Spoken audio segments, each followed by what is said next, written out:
It is the 1st of June, boys. John McAteer here with Eamon McFadden and Declan Kerr. And it's the Wednesday afternoon podcast as per usual. Looking out at a very sunny sky. Promising weekend, is it? Yeah. Weather conditions looking good, is it? Yeah. Or are they not? I don't know. Well, it seems to be because they seem to be emphasising the north and the west. The west, I know, it's good. We're It's looking not too bad. fingers crossed it'll be better than what was forecast last weekend, because it didn't turn out.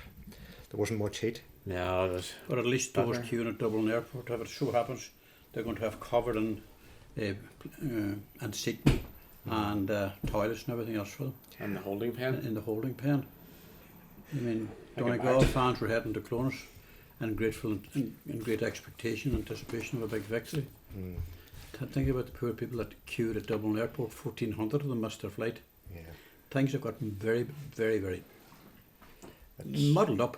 yeah, it's a very difficult situation, and one that's going to be very hard to just remedy Yeah. very quickly. But there's no short-term solution. So to There are many staff. 535 workers when they should have 800. Mm. Obviously, they can't get workers. Shannon Airport can't give them any workers. They're getting a few from Cork for this weekend. Mm. But I mean, should that have happened? Yeah. I mean, how could it? You know, it's a huge airport. Yeah. 100,000 gone through it last Sunday, 45 on Monday. Probably bigger this weekend. Probably The is. pressure's really on. I think they were saying that they felt caught out by the speed of the recovery. They weren't anticipating that. But Doesn't anybody believe that? I don't believe it's just I don't a believe handy way to explain that. They I laid mean, off 25% of their staff. but they know the I- numbers coming yeah. down the line here. It's like people book well in advance before they fly. I mean, they might be. I mean, it was being reported that record numbers are going to be leaving Ireland right up to September time. It might mean that we'll have very few holidaymakers. You know, I don't know where we're going here. Can't be but, holidaymakers I coming mean, too. if we can't manage or handle the queues at Dublin Airport after all these years, I mean, what happens at Heathrow, which is about maybe 10, 20, 30 times bigger with all the runways and all that? It's just ceaseless. Yeah. But In Dublin relative terms, Airport, Dublin's a small enough airport Ah, compared so to it is, yeah. compared to Heathrow. but I mean, Like, I mean, it's like it's our biggest airport. your scope for Yeah. should be much easier managed. I think when you compare to the scale of some of those other ones like Schiphol Airport in Amsterdam, or some of them things are like a. I city. heard Richard Boyd Barr tearing into the DAA yesterday, probably in the Dáil, in relation to poor pay conditions and all this kind of stuff. And I suppose there's questions to be asked there. Why can they not get staff? You get asked the same questions about every other industry. They can't get staff. I mean, where are they all? Yeah. Why has tens of thousands of people working in the hospitality sector, working in all the different industries, in the private sector?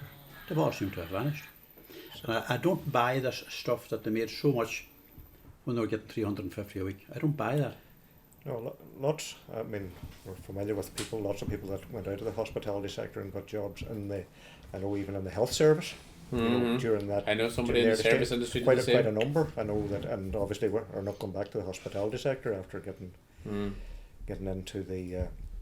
That's one example just of one sector. You know. Any bets on what Donegal is going to do? Will they see the All Ireland quarterfinals? I suppose that all depends now on the draw and who they might get and all that sort of stuff. you Yeah, know. And And, how's the but I mean, the weary bodies after that based- attrition? well, psychologically and physically, Yeah. you know, it wasn't a good day. It was a very bad day at the I office. mean, this is a very experienced team. Some of the senior journalists, the forensic media reporters, were describing Donegal's fear. Fear of what? You know, Yeah. I was reminded halfway through it, Pat Spillane's famous comment in 2012 about shite football, and this was a replica of it. Yeah. It was brutal. That's Nobody wants to stand up and say that in the media or anything else, but Yeah, anyway, we'll put it out there because I think Donegal fans deserve better than that. They want to hear from the management. You know, how did it go so dreadfully wrong? Because if there was a game plan, there was very little evidence of it, only passing the parcel back and forward. yeah, and it didn't change. The problem here is, you know, Derry are not a very experienced side, No. and some of them players are aging as well. Yeah. It was one of Donegal's worst performances. Well, when you consider Derry wasn't in a final for 11 years. Yeah. and There's that wee bit of dairy hunger took them across the line too. I mean, It was like that was they were just that bit. They were a bit fitter. Injury time. shouldn't have got that far though. Because Donegal's players were cramping up all over the pitch, and Derry players were just flying at that point, Yeah. and they could have won it by more. Well, you know, they got the goal. Donegal got the goal early in the second half. They seemed to have some element of control of the game, but then in the last 10 minutes, it the 2 points up in that last. just nose down. I think they might have had control because I think Derry probably lost their way to a great Well, extent. Derry They're kind of, inexperienced. yeah, well, Derry was kind of a replica of their semi-final against Monaghan, where they had a Wasn't big first half, and then for most of the second half, they didn't really perform. They're not really a great side when you watch Dublin Yeah. and when you watch Kerry. I mean, those two teams, granted, the state of the GA was cruelly shown on the weekend. In the four provincial finals. Yeah. It was brutal stuff. Like the Galway game wasn't too bad, but they're still a long way off, say, where Kerry or Dublin would be. You know, I mean, can you see Donegal even getting into a semi-final? At this point, you would have to say that the chances of that are very slim, based on what we Like, can they lift it to the extent that they will sort of come back with some strength and inspiration? Well, they have to. I mean, Yeah, they have to prove there now, I think. They have to change the way they're playing, and that, you don't change that overnight. That, as you were saying there, 2012. Yeah. There isn't a lot of change in the way the game was being We played. went right back to 2012, and the problem now between now and 2012, we had the players that could execute that game plan. Now we don't. Michael Murphy was being left behind from the middle of the field. The big difference here is 10 years ago, Michael Murphy was on at full forward, and that's where he stayed. But now he's out around the middle of the field. Well, even 5 years ago, Michael Murphy would have pulled that game out of the fire. And there's flashes of absolutely class from him the last year, but it wasn't enough. You know, he stood up a couple of times to kind of take the game to the scruff, but It just wasn't happening, unfortunately. No. I'm just looking for the time for the timer here. I've lost it. We're okay.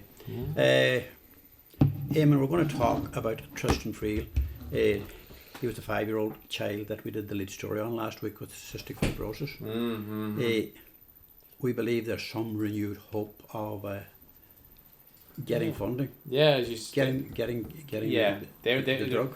Effectively, there was out of the cohort of a group of about 170, or I think it's 170, 180 of young people that were to get that could have this drug could benefit. Yeah. A group of 140 were given access to that drug.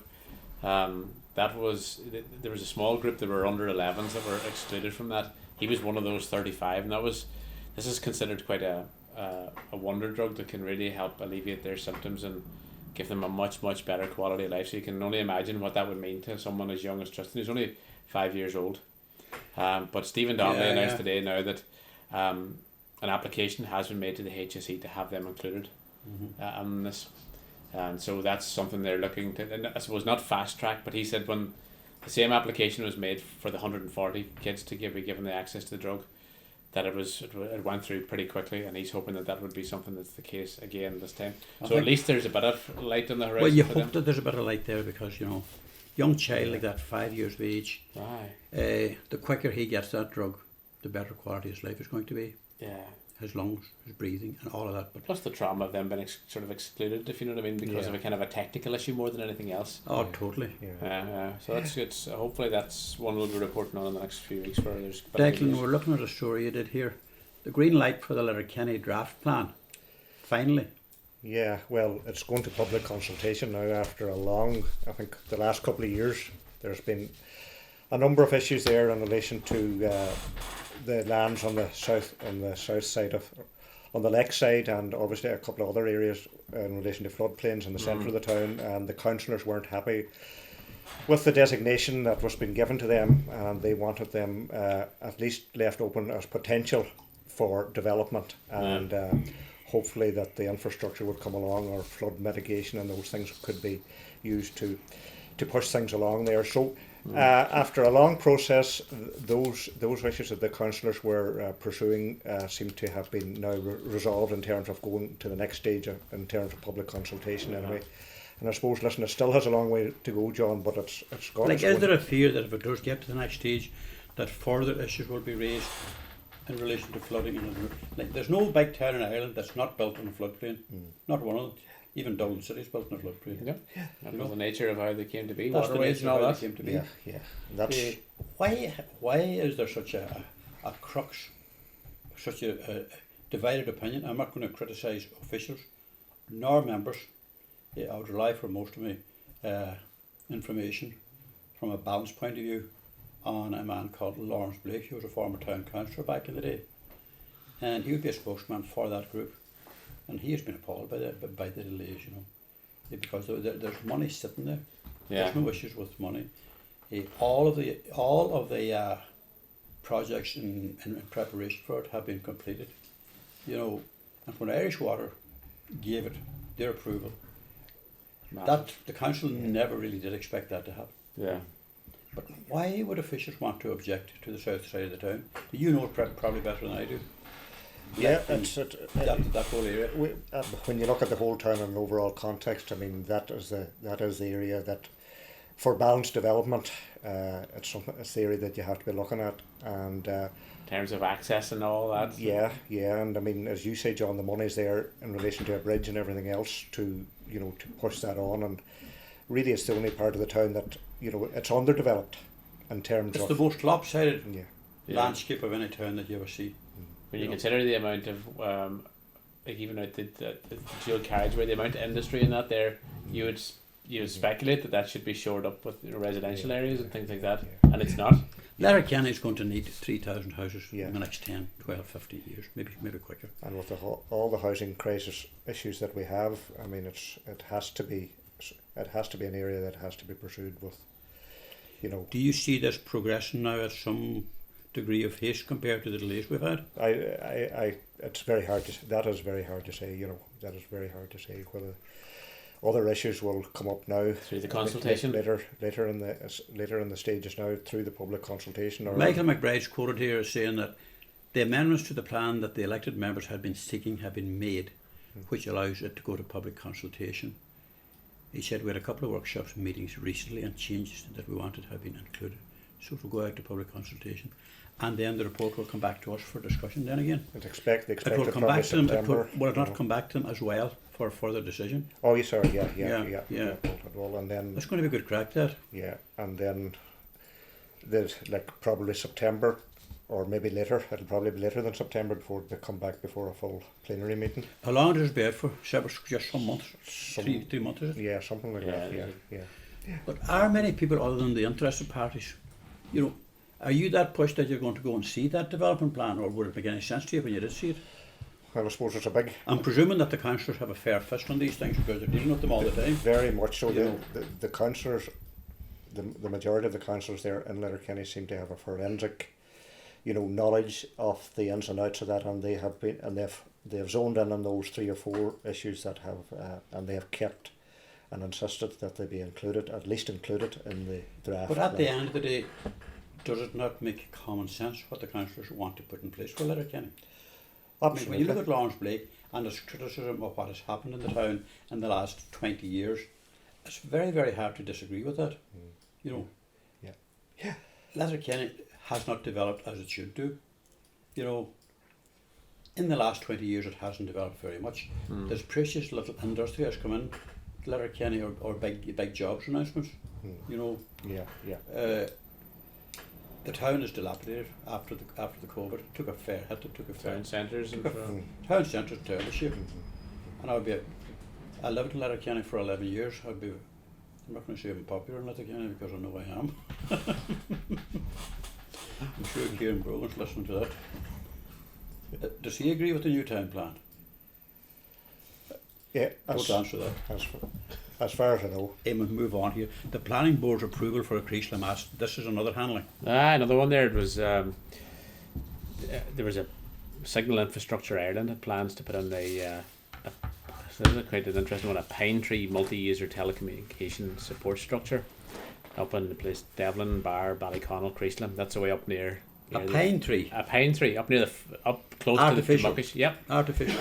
25 metres high, and that was actually shot down by the council. They refused permission back in September 2021, but Signal have appealed that actually, and they have won that appeal, and that appeal was overturned by Lord Planella there during the week. Yeah, it's a pretty isolated spot up here. It is. I'll tell you, if you were taking the back road from where the old Creasla Hall used to be, and you go way up there, where you would rejoin the back road to Fulcara if you went to the right, and if you went to the left, you would join the Dunlewy Used to be a road. very popular It's spot a way for up rally there. drivers. It's a way exactly. It's a way Testing up there, cars. I was but out like there a totally few times. unspoilt. So I think Masts, Devlin Devlin, or yeah. Bar or Ballyconnell. That's the townlands they give it there, but that's Yeah, it. Yeah. So yeah, they're saying that it's getting the go ahead now, given that there's a need What's for the that. signal like down in that area? I find generally that the Wi-Fi signal, the internet signals are quite good, but in some areas the phone coverage is really patchy, like you know. And I'm just going by my own. I'm my just own looking. house. Yeah, I'm looking at my own phone coverage this year. This time last year, I'm with Vodafone for years and years because they're good company. But I got a new phone this time last year, and I went back to Vodafone, and I could drive from Letterkenny back home without losing signal. I'm losing it now 7 to 8 times. From Milford down to Port Salin, I'm losing it 7 times some nights. Just in and out. I mean, you wouldn't be want to be talking to anybody erotically or anything like that because you'd lose the run of yourself. Anyway, the HSE response says it all. This is a bit eyed on here because we had a query in that should have been answered last week, or we thought so, Yeah. and it wasn't. It was in relation to the cardiac cath lab, and we got it back today, and we just tongue in cheek saying the HSE response says it all. The Celtic Group has responded to a number of queries from the Tribune in relation to the future of cardiac cath lab at Letterkenny. While we should all be much better informed as a consequence of this response, there is nowhere in the Celtic reply that mentions the cardiac cath lab, not even once. And insofar as the friends of the hospital are concerned, they have been ignored. Now, no harm to the HSE or whoever can put this together. We had 5 specific questions and all of them are totally ignored. What are they doing? I mean, it's not that I get infuriated. We want to look at a nice picture here. Talk us through that picture, Declan, there, that football picture on the front page. That's the celebration of the We have lost the idea of who's in the picture. Dom McFadden's on it anyway, and who else is on it there? Daniel. Daniel Logue, celebrating Celtic's Scottish Premiership title with a big flag here in Ramelton. Was there? What was this? Who is this girl? What was the story behind it? Emma McBride was promised by the two boys Diesel.